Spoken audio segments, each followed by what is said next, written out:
You know, this is not the pledge, this is a manifesto. Well, how about it?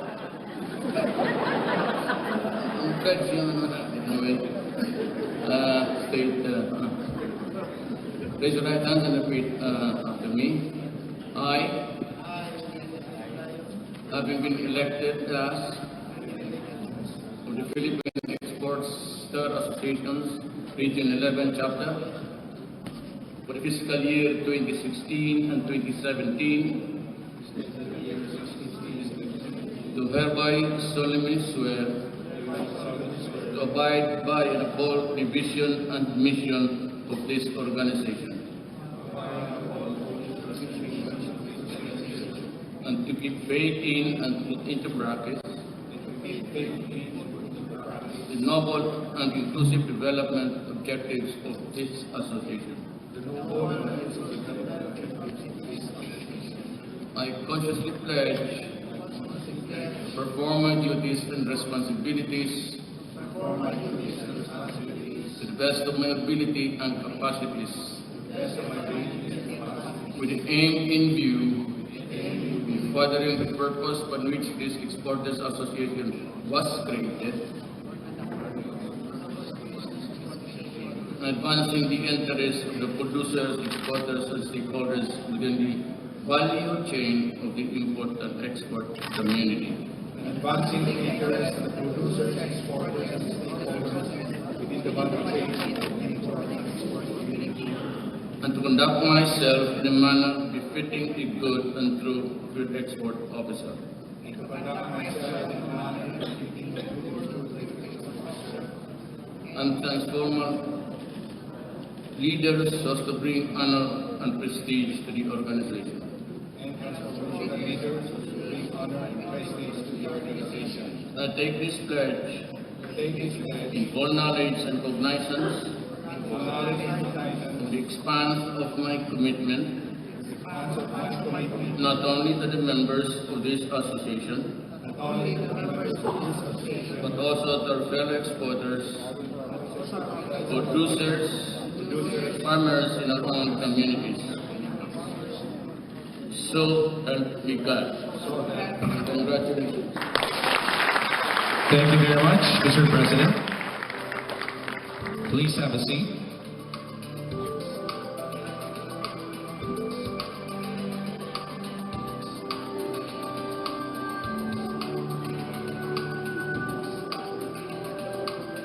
And now may we call on Secretary Manuel Piñol, Secretary of the Department of Agriculture, to introduce our guest of honor. Ladies and gentlemen, the President of the Republic of the Philippines, Rodrigo Roa Duterte.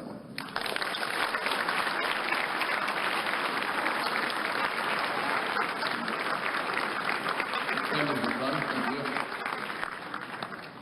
Secretary Emmanuel Piñol, Secretary Dato Abdul Gair Alonto, Mr. Ferdinand Marañon, Mr. Domingo Ang, pabalik-balik na ito sila ilang taon na.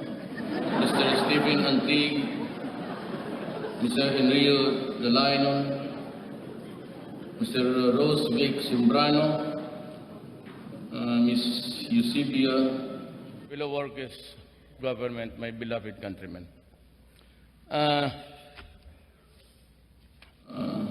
Puro saging ang pag-usapan dito.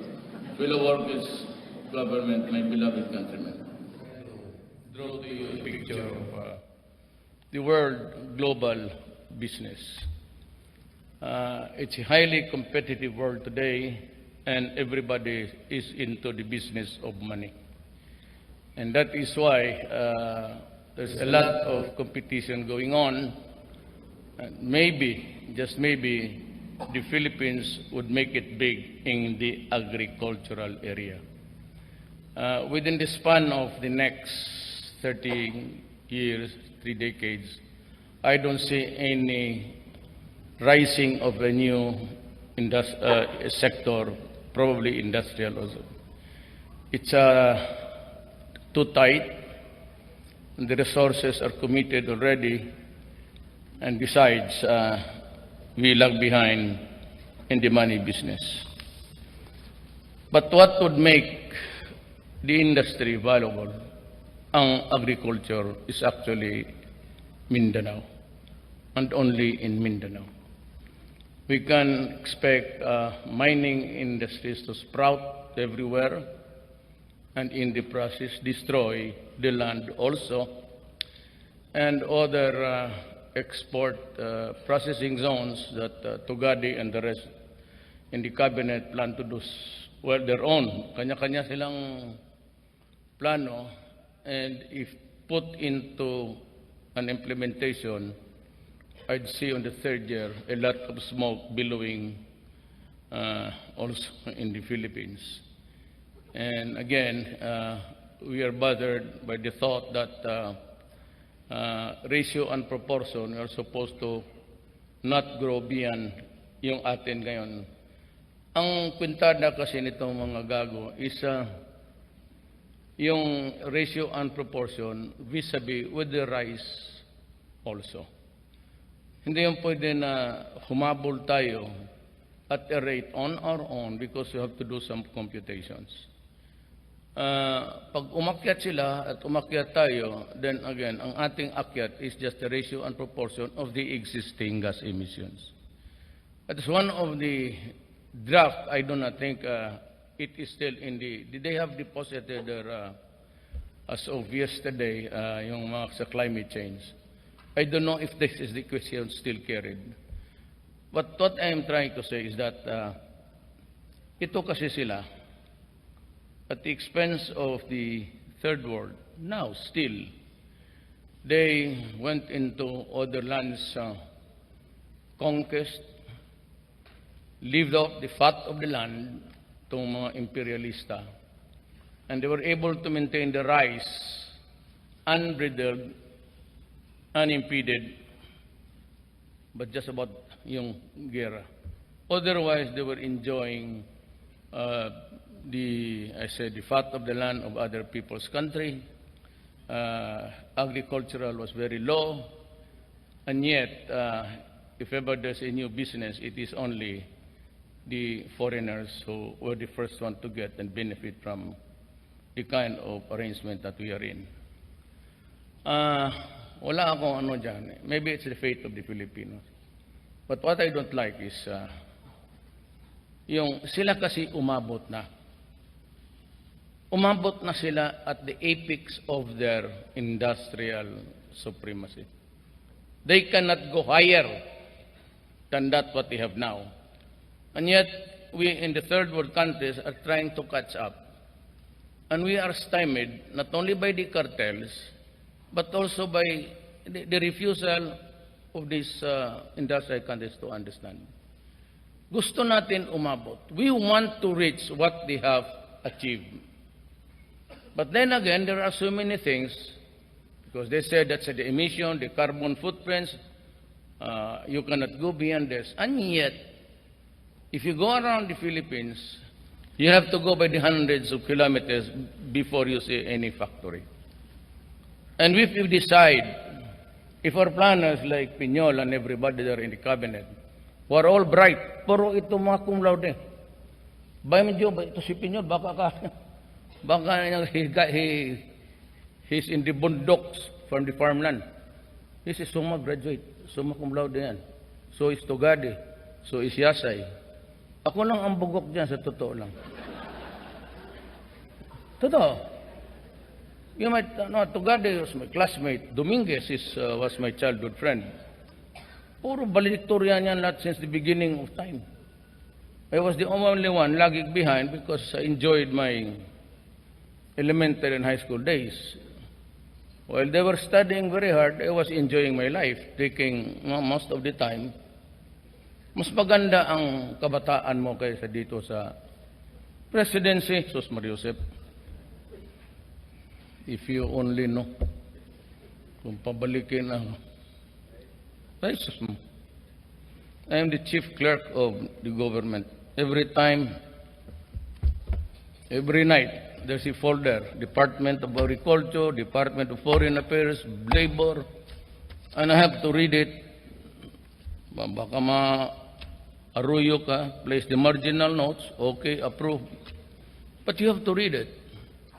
My earliest go-home time in Malacanang is on the average 2 o'clock, 2, 3, 4. Then I wake up because my day starts at 1.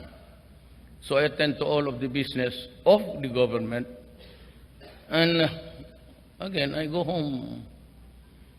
I do not eat dinner, so I just yung finger food na sandwiches ang kinakain ko.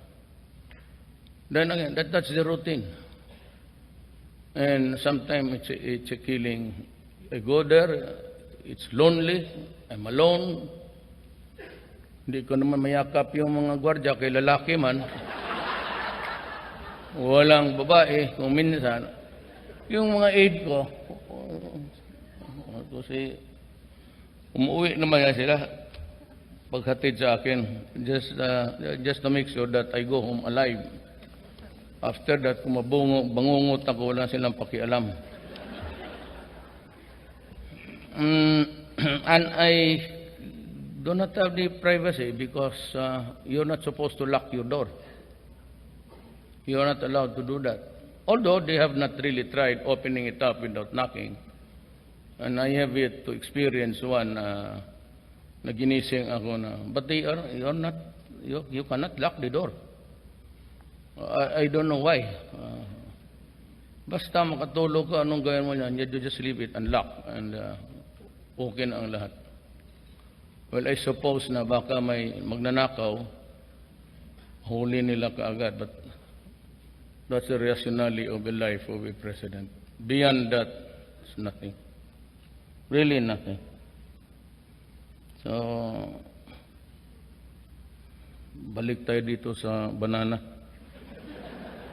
Well, the greatest promise of the banana growers in the Philippines, for that matter, is really the law and order.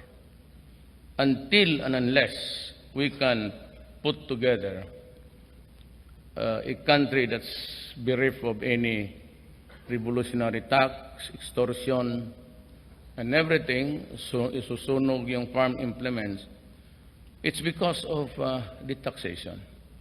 If it is not the taxation of the communists, it's the extortion of the roving bandits in Mindanao. So, at first, even before I took my oath of office, I tried to reach out to the communists. And right at the start of my administration, we also started the talks. And I'm very happy. Now we are freed of the countryside vis-a-vis itong Communist Party of the Philippines, NDF and PA. But the others, the Moro, both National Liberation Front and the Moro Islamic, I was able to talk to everybody, and Ms. Wari is getting out of Hulo next week and we'll begin the talks. The MI, we are now talking, I doon na to si Secretary Alonto, membro man ito ng, the first one who went to the Middle East to train and fight the Philippines. Sila yan eh. Sema, Ms. Wari, si itong sa Basilan, si sa Lapudin, sila yan. So, I am glad that the politicians in the Islamic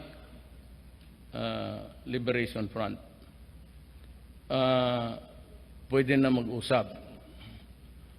Murad is a moderate, Jafar is a moderate. The Central Committee, I suppose, are moderates.